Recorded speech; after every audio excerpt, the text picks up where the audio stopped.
You're welcome back. And now to more stories. As pharmaceutical firms exit Nigeria, the country will need to look to import from other countries to meet up with its health needs. According to an analysis of the foreign trade reports of the National Bureau of Statistics, most of the medications were imported from India, the United States, China, France, and Germany. Medications worth about 81.81 billion naira were imported into Nigeria from July to September 2023. Now, this is an increase of 68% from the 48.74 billion naira imported drugs in the same quarter of 2022. It is also an increase of 27% from the 64.38 billion naira recorded in Q2 2023. Now, in Q3 of 2023, the importation of medications makes up 0.97% of total imports, which is less than the 1.12% recorded in the previous quarter, but slightly higher than the 0.97% in the same quarter of the previous year. It appears that Nigeria's currency, the Naira's devaluation and the exit of a medical producer, GlaxoSmithKline, has led to an increase in the amount of imported drugs by Q3 of 2023.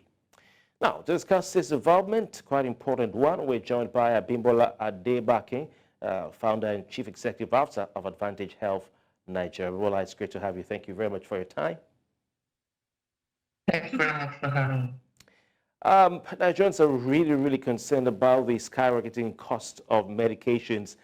What factors might have contributed, in your opinion, to the increased importation of medications into Nigeria in the third quarter of 2023, apart from the exit of GlaxoSmithKline? I know we've talked about that a lot of times, and also apart from the devaluation of Nigeria's currency, the Naira. Actually, I need to correct that impression. There hasn't been an increase in importation. What you have seen is the Naira value of what has been imported has increased. So you can't take away the devaluation of Naira. If you do the dollar-to-dollar conversion, you would actually see that we haven't gotten an increase, but a decrease. We are on ground and we know for sure that there are many medications that have not been brought into the country, not in the quantities before, and even some are totally scarce. So it's erroneous to take that report and interpret it to mean there's an increase in importation. However, devaluation has contributed significantly to what we're seeing on ground right now. Now, to say whether it's GlaxoSmithKline's exit, it's only the drugs that are by GlaxoSmithKline, GSK, that you can say we have challenges with due to their own exit. So, and the exit is not just in Nigeria. They've done similar portfolio discipline in Egypt, in Kenya, in Pakistan, and even in India.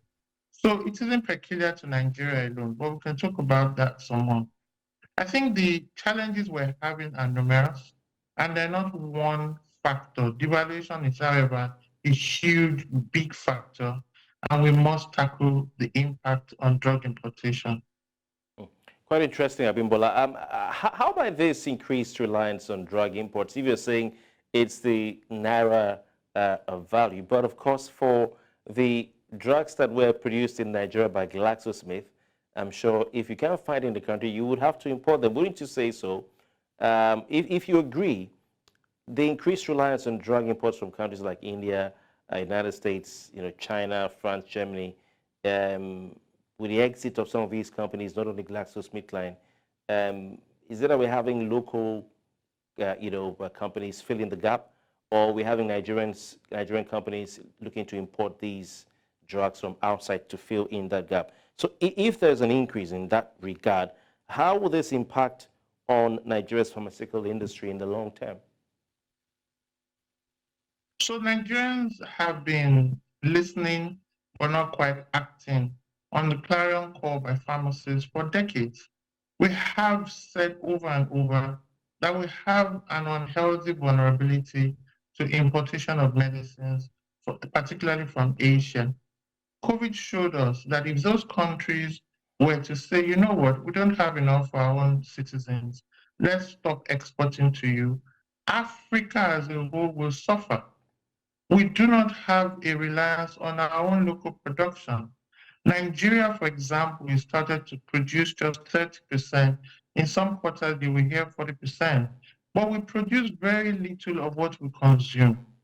There are companies that are local that their capacity is stretched, and there are some that still have capacity to produce, but the incentives to produce locally are just not there. For example, we 100% rely on the importation of something called APIs, that's active pharmaceutical ingredients. If we 100% rely on APIs, that means we have to import 100% those active ingredients that end up in the tablets, the syrups, the capsules. Then there must be an incentive to bring those in cheaply so that we can produce locally. If those incentives are missing, just like we've been writing from the HFN to the government to please reduce or even eliminate those custom duties on APIs, that will encourage us to produce much more because sometimes APIs constitute about 50% of the cost of production locally. So we need to reduce any barriers or eliminate any barriers to make sure APIs come into the country. Better still, we need to start producing APIs. And most APIs come from the distillation of crude oil, several of them. We don't refine enough or distill those things that would give the pharmaceutical industry APIs so we can produce locally. So it's a whole chain that needs to be.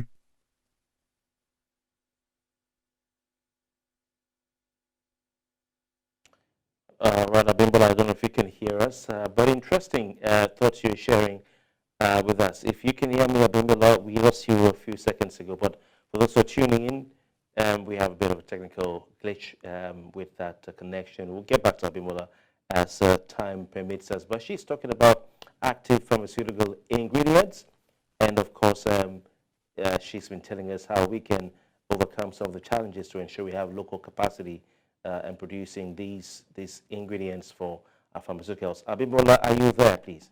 Sorry about the initial challenge. I am here. Can you hear me? So yes, well, you were saying we have what it takes to produce these APIs in Nigeria because of our petroleum industry. Just expand on that if you don't mind. So many pharmaceutical ingredients, the active ingredients, come from the petrochemical industry. And we don't quite get to that point or produce sufficient pharmaceutical grade of such here. So we have over relied on India and China for APIs. I believe that if we are serious about tackling importation and building our own reliance internally, one, we must deepen our investment into research into APIs. We must create a whole industry around active pharmaceutical ingredients. Today, with the advent of artificial intelligence, we can actually leapfrog in the production of APIs in Nigeria. That is something that we can do. It will help us produce them faster. It will help us produce them at better quality. And we can even begin to research into our own natural ingredients, like things in our forest, to get active pharmaceutical ingredients from them.